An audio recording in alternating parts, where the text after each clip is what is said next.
நம்மளோட முதல் வீடியோ எடுக்கிறதுக்காக நம்ம வந்திருக்கிற இடம்தாங்க அருள்மிகு ஸ்ரீ வேல்முருகன் ஆலயம்.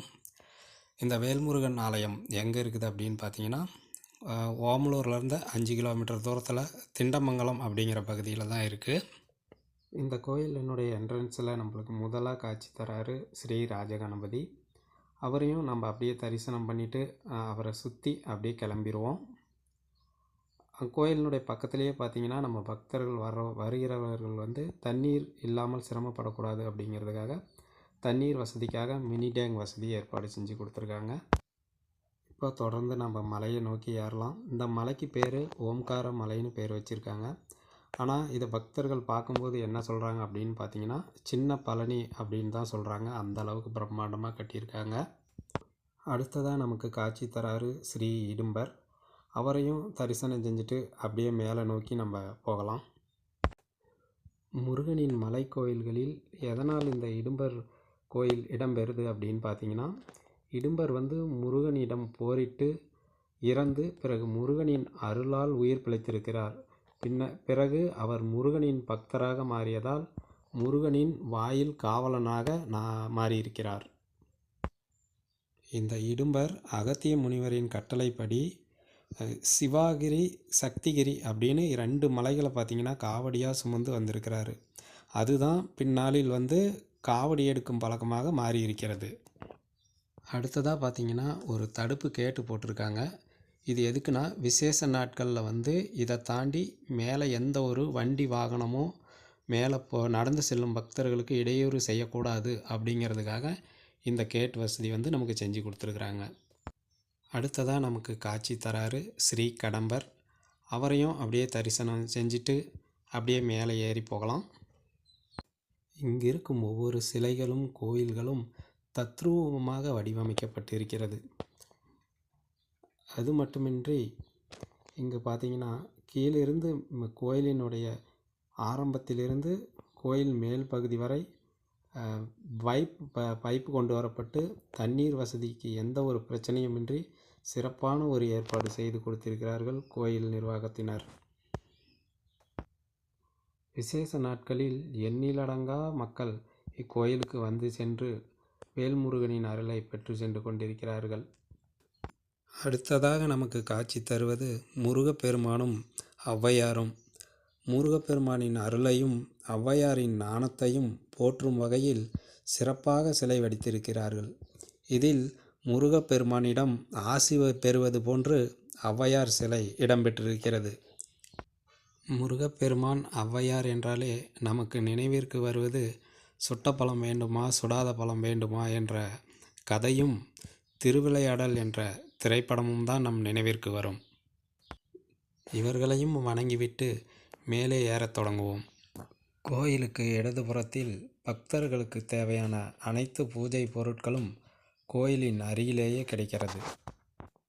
அடுத்ததாக 27 படிகளை ஏறி சென்று ஸ்ரீ வேல்முருகனை தரிசனம் செய்வது போன்ற ஒரு அமைப்பை உருவாக்கி இருக்கிறார்கள். இந்த 27 படிகளிலும் ஒவ்வொருவரின் நட்சத்திரமும் 27 நட்சத்திரங்களும் பதியப்பட்டிருக்கிறது.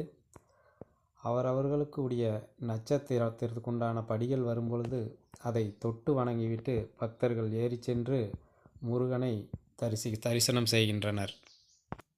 இந்த 27 படிகளையும் கடந்து தற்போது கோயில் அருகில் நாம் வந்துவிட்டோம். அடுத்ததாக கோயிலின் முன்னாடி இருக்கக்கூடிய கொடிமரத்தை வணங்கிவிட்டு வேல்முருகனின் ஆலயத்திற்குள் செல்வோம்.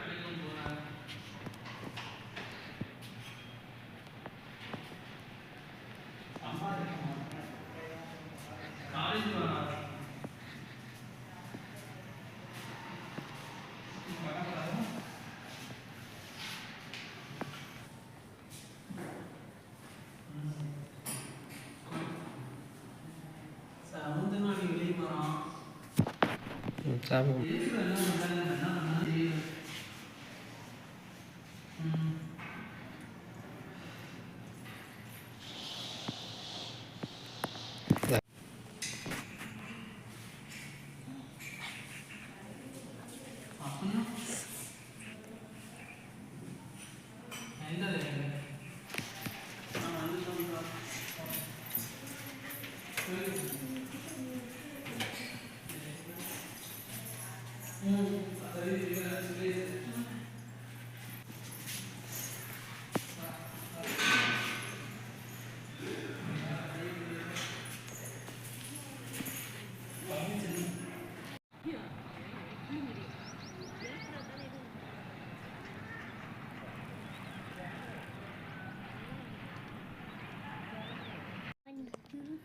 கோயிலுக்கு வரும் பக்தர்கள் வேல்முருகனோடு சேர்த்து ஆறுபடை முருகனையும் தரிசனம் செய்யும் வகையில் கோயிலைச் சுற்றிலும் சிலைகள் அமைக்கப்பட்டு பார்ப்பதற்கு கண்கொள்ளா காட்சியளிக்கிறது.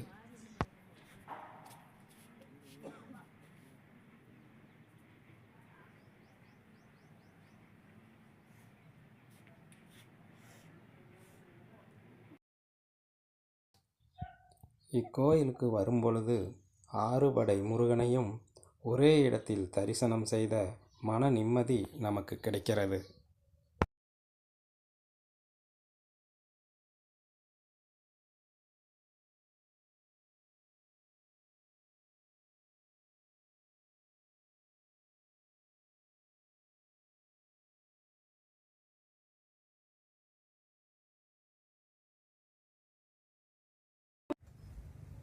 வேல்முருகன் ஆலயத்தை ஒட்டி அருகிலேயே ஆஞ்சநேயர் காட்சி தருகிறார்.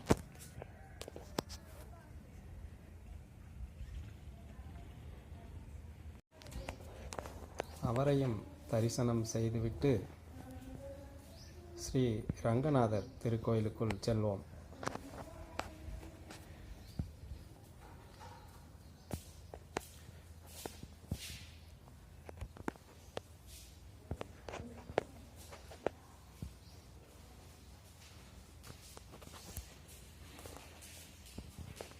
பாப்பா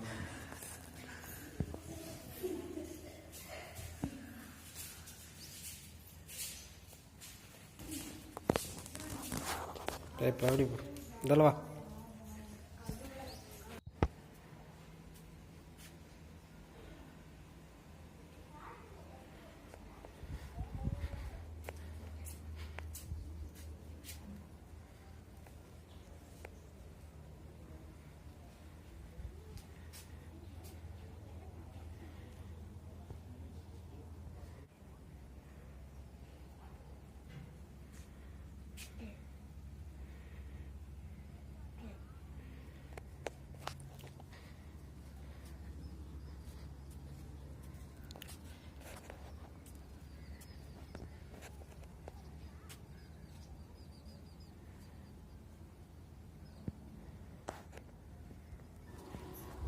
கோயிலுக்கு வரும் பக்தர்களுக்காக டாய்லெட் வசதியும் செய்து தரப்பட்டுள்ளது.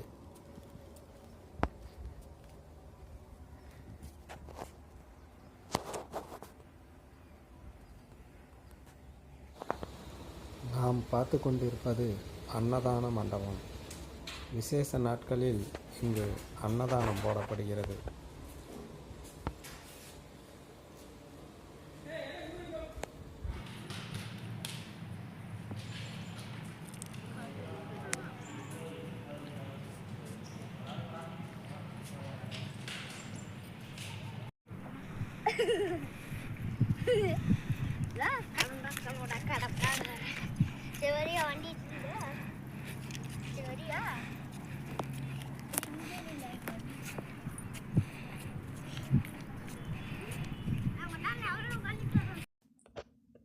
வேல்முருகனை சிறப்பாக தரிசனம் செய்துவிட்டு கோவிலிலிருந்து விடைபெறுகிறோம்.